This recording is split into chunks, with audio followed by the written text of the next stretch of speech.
Boa tarde, meu nome é Sabrina, eu sou da página Sai Historiando e eu fui convidada hoje pela página Contando a História para falar um pouquinho para vocês aí sobre a Revolução Russa.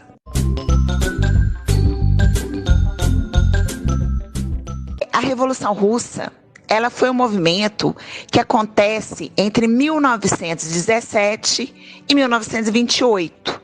Ela vai derrubar a monarquia na Rússia e vai culminar mais tarde na criação da União das Repúblicas Socialistas Soviéticas, ou URSS, ou apenas União Soviética, né? Ela vai formar aí o primeiro país socialista do mundo.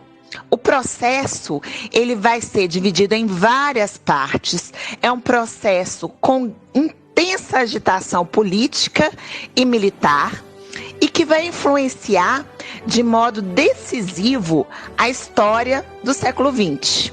Vai dar origem aí a uma das potências que dominaram por décadas a geopolítica global, que é o URSS, né? E que vai ser muito importante na Segunda Guerra Mundial e mais tarde vai ter um conflito aí com os Estados Unidos que a gente conhece como Guerra Fria. Então vamos lá falar sobre os antecedentes que levam à Revolução Russa? Bom, acontece que no final do século XIX, a Rússia ela vivia um regime político absolutista. O czar, ele era o imperador e ele governava ali a Rússia. A Rússia, ela ainda era semifeudal, ou seja, em relação aos outros países da Europa, ela ainda não estava no seu processo mais evoluído da Revolução Industrial. O seu trabalho era baseado no trabalho dos camponeses.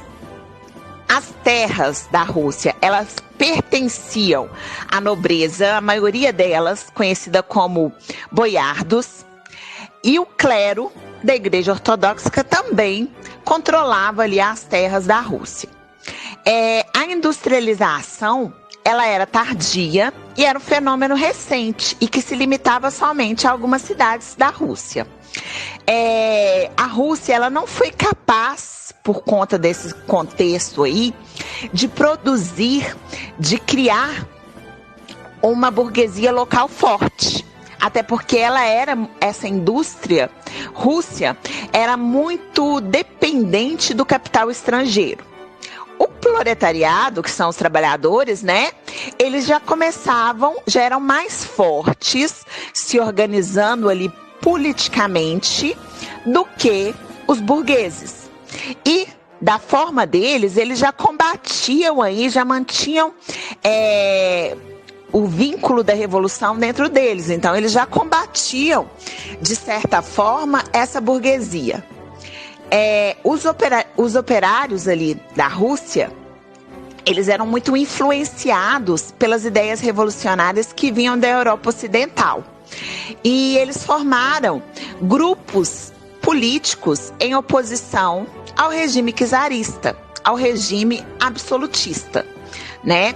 O primeiro desses grupos aí é conhecido como Partido Operário Social Democrata Russo, que foi inspirado nas ideias de Karl Marx, ou simplesmente POSDR, Partido Operário Social Democrata Russo, tá?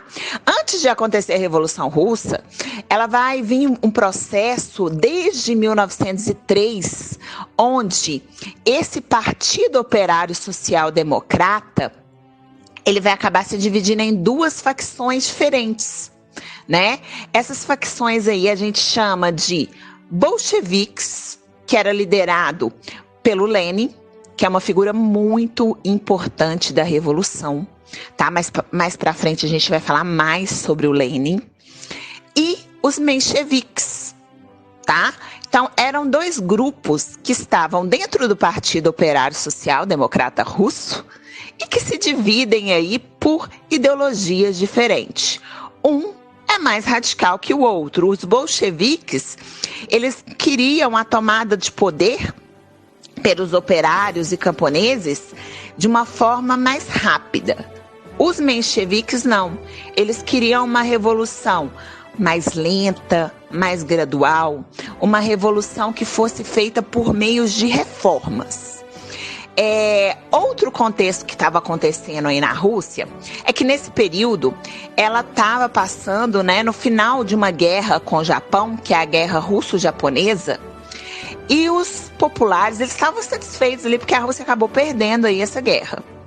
Então estourou no ano de 1905 uma revolução, conhecida como Revolução de 1905. Que vai mais tarde receber o nome aí de Domingo Sangrento. Foi uma revolução que era uma manifestação pacífica a princípio, em São Petersburgo, e que foi massacrada pelo exército. Então eles estavam ali reivindicando a questão da Rússia. Ainda está passando por um processo onde tinha fome, né, onde os trabalhadores não tinham acesso de condições, o trabalho era ainda camponês, né? Então, e a Rússia estava participando aí de guerras, né, nessa guerra específica russo-japonesa. E os operários e camponeses se organizaram ali e foram para essa manifestação aí que foi contida duramente pelo czar russo. Né, ele acabou aí mandando o exército invadir lá e acaba matando uma grande quantidade de pessoas, que é o czar Nicolau II. Continuando, os operários e camponeses, a partir de então, eles começam a organizar em conselhos conhecidos como sovietes. E a burguesia, vendo essa questão aí do czar, né, ela começa a forçar, junto com esses camponeses e operários, que o czar ele abra mão do seu trono. Então ele acaba abdicando.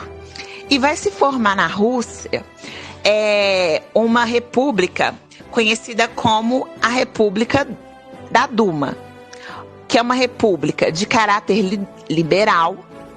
É uma república que inicialmente é liderada por um príncipe e é uma república que ela busca ali, que ela é apoiada pelos mencheviques, ela busca essa questão da revolução ir acontecendo aos poucos, gradual, sem um momento de ruptura imediata, tá?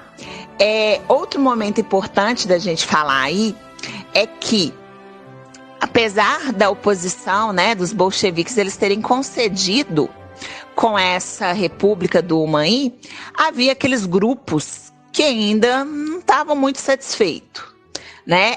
Uma das pessoas que não estava muito satisfeita com essa república, com o jeito que foi iniciado a revolução, vai ser o Trotsky, né? Ele é presidente dos sovietes de Petrogrado. E ele cria o que a gente chama de Guarda Vermelha, que é formada por milicianos operários. Por que o Trotsky toma, né, essa decisão? Ele, no momento, ele é o líder ali.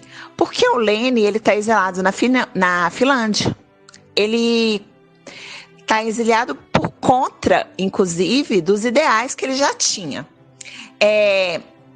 Acaba que o Lenin acaba voltando de maneira clandestina da Finlândia para a Rússia, e ele quer colocar fogo na revolução. Ele chega na Rússia e ele fala o seguinte: a gente tem que mudar essa revolução do jeito que tá, né? Então ele coloca o lema aí: pão, paz e terra, e todo poder aos sovietes.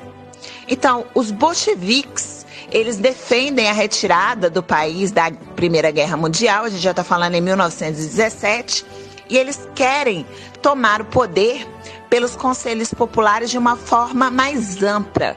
Eles querem fazer a reforma agrária. Então começa uma nova revolução em outubro de 1917, que é a Revolução Bolchevique, liderada por Vladimir Lenin. Beleza? Deu para pegar até então? Então, o Lenin, ele volta e ele quer pôr fogo ali na Revolução Russa, que não começou da forma como ele imaginava. E os bolcheviques derrubam a República da Duma e instituem o Conselho dos Comissários do Povo, onde Lenin é o grande líder. Lenin dá início a uma mudança sistemática do governo econômico e ele cria a NEP. Né? O que é a NEP? Ele cria aí uma nova forma de se governar, uma nova política econômica, que é onde ele pega uma série de medidas capitalistas, isso mesmo, capitalistas, que ele falam que vão ser medidas temporárias para que se possa instalar na Rússia o socialismo. Então ele fala, às vezes é preciso dar um passo para trás para dar 2 passos para frente. E ele cria essas medidas, né? Ele acaba que em 1922 ele vai se juntar a outros países ali do leste europeu e eles vão criar a URSS. Só que em 1924, o Lenin, ele muito doente, ele morre. E começa uma disputa pelo poder. Essa disputa é entre o Trotsky e o Stalin. Essa disputa é para ver quem vai liderar a URSS. O Trotsky, ele defende que a revolução ela tem que ser ampliada para todos os países do mundo, tem que ser uma revolução permanente. Já o Stalin, ele fala que primeiro vamos implantar o socialismo na URSS e depois, quem sabe. O que acontece? Stalin, ele ganha essa disputa com Trotsky e ele assume o poder da URSS e ele substitui a NEP, né, que é a nova política econômica que Lenin havia implantado, por uma política conhecida como planos quinquenais. Ele vai coletivizar as terras à força, então nesse processo aí vai morrer milhares de camponeses. E a política do Stalin, ela vai ser uma política totalitarista, culto à personalidade do Stalin, é uma política que tira da história todos aqueles que são adversários de Stalin. Ele apaga das fotos, simplesmente assim. Tá? Então é isso, gente. Esse é o processo que leva ao início do socialismo na Rússia. Depois a gente pode voltar aqui para falar um pouquinho mais sobre o governo do Stalin aí, tá bom? Espero que tenham gostado. Beijo.